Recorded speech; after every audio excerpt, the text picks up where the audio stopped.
Let's do a game preview. New York Jets versus the New England Patriots at home. Let's do it. Inside, and a beauty! Hall running free! Brees Hall inside the 10! He's gonna score!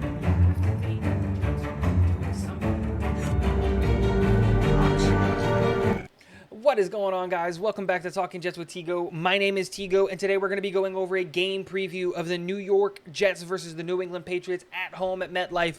Before we hop into that, a couple of announcements. Guys, a whole bunch of new links in the description. Go in there, check all of them out. Patreon, merch, donation wall, all of that stuff is down there. We greatly appreciate it. Social medias, all that stuff. And while you're down there, if you haven't already, hit the subscribe button, hit the sub button, hit the like button on the video, hit the notification bell to be notified when I get new videos. But most importantly, leave a comment, guys. I want to hear from you guys. That's why I started this channel. So let's hop right into the video. Today we're going to be going over the offense, the defense, the special teams, the coaching, the New England Patriots, all of it. And we're going to do a full breakdown of what to expect, what the game plan should be, what we're going to see, and probably how do we play this game against the New England Patriots, because I think that matters. I think we got to start I'm going to start on the offensive side of the ball and then move over to the defense, and then we'll see where the video goes from there. New England's got a pretty good defense, but they're not anything special when it comes to talent that they have on the defense. Their defense is predicated on one name and one name alone, and that's Judon getting home, and that's really it. Yeah, they do have the corner, Jonathan Jones, there, but yeah, no, he's pretty good. So it's Jonathan Jones and then Matthew Judon, and that's it. Those are the only guys on their team that are, like, worth a damn at all on the defense. And so when you look at our offense, we're much better on offense. And the great part is that this New England defense struggles at stopping the run, something that we do exceptionally well, but they also struggle at stopping the runs with speed. When you get outside, they play a lot of man coverage, right? So their corners aren't looking downfield. They're staring at the wide receivers. So the wide receivers can carry the corners and the DBs away from the play, opening up space for the running backs. And we've got 4 incredibly fast running backs that are probably going to be suited up this game that can get outside faster than the linebackers or the edge rushers can, and they can then turn up field incredibly quickly. And the good thing is that we play an outside zone run scheme that's going to give us that ability to, one, either get outside and cut up field, or if they can get up there, we can one cut back up inside, and now again, our running backs are going to beat their linebackers because we're just better at the running back position. Now, the other thing that I think is really important with Mike LaFleur and what he's got to do with his offense before we start going into the specifics of things that I'd like to see and what I expect is this game matters, and I'm going to contradict this entire point later, but I get that.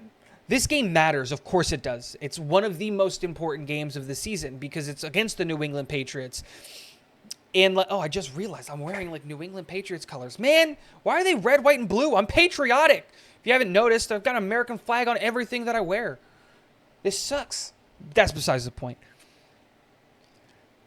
We all remember what happened last year, but we can't let that emotion get to us. We know that Zach Wilson, he plays the best football when he's free and loose and he has nothing, and he's playing like he has nothing to lose. A great example of that is the fourth quarter in the New England Patriots game. 10 of 12, a touchdown, 130 yards. The guy was dotting up a pretty solid defense in Pittsburgh. At home, like it was in Pittsburgh. And so we've got to see that version of Zach, even when we have a lead. Because right now what we're seeing scared Zach. Zach playing like the game is on the line and he can't be the one to lose it. And I get it. That's a good mentality to have, but you can't protect the football and play scared and expect to continue to win games. You have to find a balance with playing to protect the football and not throwing interceptions, but also playing free and loose and taking your shots downfield and playing with just that little bit of risk. Every quarterback is going to throw interceptions, and Zach's no exception to that. But you got to find that balance. How can he play free and loose, and how can he also play safe and protect the football? Because right now, he's focusing on protecting the football too much and not playing free and loose and getting the ball downfield. We got to see more of that. How does Mike LaFleur do that? Well, first of all, we got to get into a rhythm early. Too often do we start games with a 3 and out. Too often do we start with a first and second quarter really, really slow, and offensively we don't get anything going. We're really lucky that our defense keeps us in games because they're freaking insanely good. We'll talk about the defense later. But we got to stop with these slow starts. Let's get creative. When we're scripting these plays that are going to move on, we got to be creative with the ball. Run the ball, play action. Let's do these things because this defense, like I said, is not great. And we know that Bill Belichick is going to send pressure. He's going to try to stop the run, and he's going to ask Zach to beat us with his arm. That's what he's going to do, because that's what I would do if I was playing the New York Jets. And Bill Belichick is way smarter than I am when it comes to that stuff. So if I came to the conclusion of, hey, you got to get the quarterback to beat you because they've been relying on the run, I'm pretty sure Bill Belichick came up with that answer too, right? And so how do we get Zach to be more efficient in the air, right? First off, we got to get him into that rhythm early. I talked about that. But the other thing is the offensive line has to do a better job of protecting Zach. Zach is under pressure way too often and way too quickly. I think this stat really, really shows it, which is Zach in a clean pocket throwing has a 72% completion percentage. Now, when under pressure, like 23. It's abysmal. Now, that's partly because he's a young quarterback, getting used to the NFL speed and getting all that stuff. But also, it's because when he escapes, we're in the scramble drill, no one's getting open, and he's throwing the ball away. That's an incompletion. It's just the way that it works. But Zach has to help with that as well. Zach needs to continue to play smart, and we talked about it. But he's also got to control the happy feet. He's getting this happy feet thing where he's bouncing, and hey, just sit in the pocket. You don't need to bounce. Sit there. Step up into the pocket, have that awareness, and understand that now, this time, there are people who've got your back. Not just the refs who are going to protect the quarterbacks, but C.J. Mosley, or not C.J. Uzama will come and cut somebody if they hit Zach so hard. Michael Clemens might get ejected if they come and hit Zach too hard. Like, we've got dogs. Laken Tomlinson's not letting anything happen to Zach. He's a protector, even though he's not necessarily doing it in pass protection. But we've got those guys. Zach has to stop playing scared. Zach and the O-line both need to play better. And I think the most important thing of all is you got to continue running the ball. Losing Breece Hall was a massive, massive loss. I know that. We're not going to replace him. But we've got 4 stud running backs, in my opinion. Michael Carter, a lot of us didn't want to draft a running back high in this draft because we believe in Michael Carter so much. And just because we got Breece Hall and Breece Hall exploded doesn't mean that we should stop believing in Michael Carter. Michael Carter is a legit running back in this league, and he's incredibly efficient and effective at running the ball. You know who else is? Our new running back, James Robinson. He holds the record for an undrafted free agent rookie for most yards from scrimmage as a running back. Absolutely insane. He's also incredibly effective, and we know that he's probably going to be given a limited playbook and a limited set of plays that he can be a part of. That's still fine. He can still be effective. We know that New England doesn't stop the run effectively. We know that Ty Johnson, when he has the ball in space, is dynamic, can make the first and the second guy miss, and he runs downhill really, really hard. So we've got that, and I know a lot of people aren't a fan of his, but then we've also got Bam Knight. Now, I'm not a biggest fan of Bam Knight, but if you ever want to just smash mouth up the middle and put a shoulder in a defensive tackle or into a linebacker, Bam Knight's your guy. He runs downhill hard and strong and fast, so let's keep that going. And last but not least, I want short passes.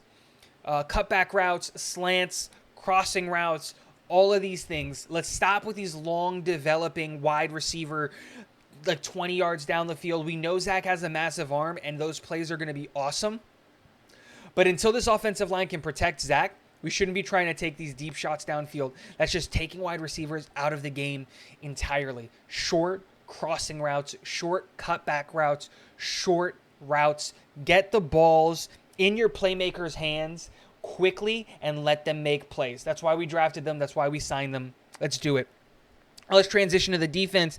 The defense needs to continue being obviously the elite unit, but the first thing that needs to happen is that the defense needs to be solid up the middle. Now, I don't mean that like when I talked about before up the middle, when I'm talking about like linebackers and safety, I literally mean up the middle on the defensive line. We know that our defensive unit is by far and away better than their offensive unit, especially when you take into consideration that they're missing their starting center, which is going to force the guards to look inwards to try to help with the Sheldon Rankins and most importantly Quinnen Williams, and that's going to leave our edges on islands one-on-one and probably Sheldon Rankins on an island one-on-one. And these guys are all better than what New England has on the offensive line, and especially because Quinnen Williams is going to be taking their best offensive lineman in the right guard probably every single snap with the help of this center who has, by the way, never played an away game where there have been fans in the stadium. And we know that this stadium is going to be rocking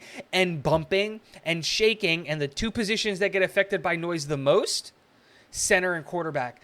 And now that we have Mac Jones scared that the guy on the bench is going to take his job, and this center who's a backup who's never played at a professional level with NFL noise, there's a lot there that we can take advantage of. So we got to be solid up the middle. And I think we can do that by also selling out on the run. This team is so good at running the ball. Ramondre Stevenson is an insanely good running back, but they run the ball between the tackles. That's what they do. It's smash mouth football. It's right up the middle.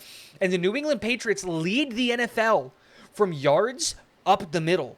Like, that's all of their yardage is coming between the tackles where they're running the ball. Incredibly effective. And that was because their interior offensive line was so good in the run blocking. Like, Cole Strange has been incredibly effective. Andrews, I don't remember the center's name, has been incredibly effective. Michael Onwenu has been incredibly effective. But that's all in the run game. Now that we've affected the fact that, hey, the center's not there, who is an important key in the run and moving the guys from the middle, we can take advantage of that. And we're so elite on the outside with our corners and Sauce Gardner, DJ Reed, and our safeties and LaMarcus Joyner and Jordan Whitehead that I feel comfortable putting these guys on an island and letting our DBs cover their guys. And I feel comfortable playing a little bit more man coverage in this game because we've got serious and legitimate DBs. And selling out for the run is a little bit more important than covering these sorry wide receivers, and that's what they are. I'm not scared of Jacoby Myers or Nelson Aguilar or Devontae Parker or Hunter Henry or any of these pass catchers. Our guys on defense, every level, are better than anything offensively that they've got. And so let's put it on the DBs and say, you know what? It's your guys' job to stop the pass, especially with Mac Jones. Fun fact, Mac Jones has more interceptions per pass than any quarterback in the NFL. So, let's take advantage of the fact that this quarterback is absolutely atrocious and doesn't know how to throw the ball effectively or safely. I think he's got 6 interceptions, and that's with him missing games. Guys, we should be turning over the ball. And that's my next point here, is we've got to have the secondary start making turnovers. We're stopping passes. The last game, we had 6 passes broken up by DJ Reed and Sauce Gardner combined. Each one of them had 3, and that's insane. But we got to start turning those pass breakups into interceptions. And we got to start getting more turnovers more often. We got an interception in the Denver game, and that's awesome. And I know the interceptions are hard to come by, but that doesn't change the fact that we've got to start creating turnovers, because whoever wins the turnover battle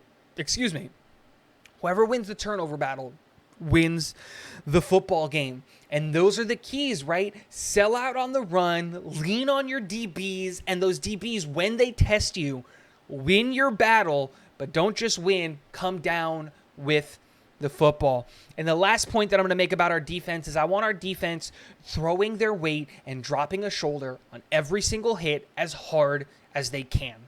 I don't want you pulling punches. I don't want you anything. I want this team to walk out of MetLife battered, bruised, and dreading the fact that the next time they face us, is in their own stadiums after we have a bye and we've been rested up and they just came from another war. I want them to come out thinking that this is the worst football game they've ever played. Not only because we're going to run up the score on them, but because they're physically and mentally drained and just hurt. And I'm not talking about injuries. I'm never going to wish an injury amongst to any player in the NFL. That's a horrible thing if you do that.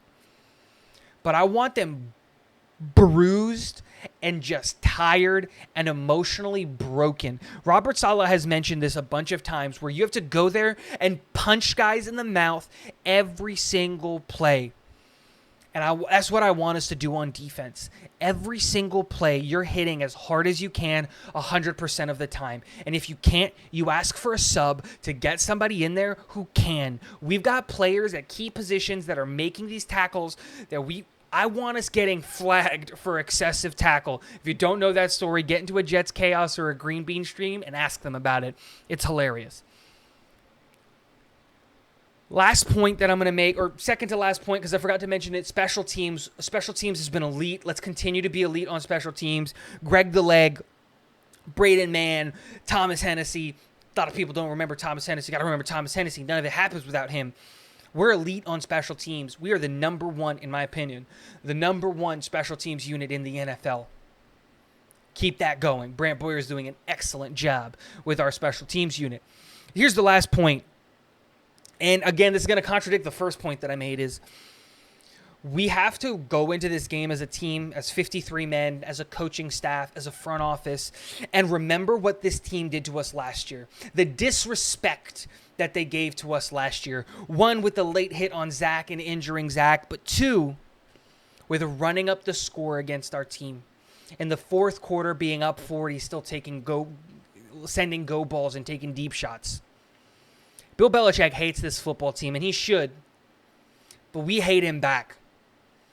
And I don't care about Robert Saleh and how his integrity or anything like that. There are 53 men on this football team that, one, either learned this year how this team disrespected us last year, or were here for that. And remember the disrespect for that. This coaching staff should remember the disrespect that New England gave us last year. And we should look at disrespecting New England. We have lost 12 straight games to New England. That is 6 years without a win. That all changes now. We are the better football team from top to bottom. General manager to the 53rd guy. We're better at every single position.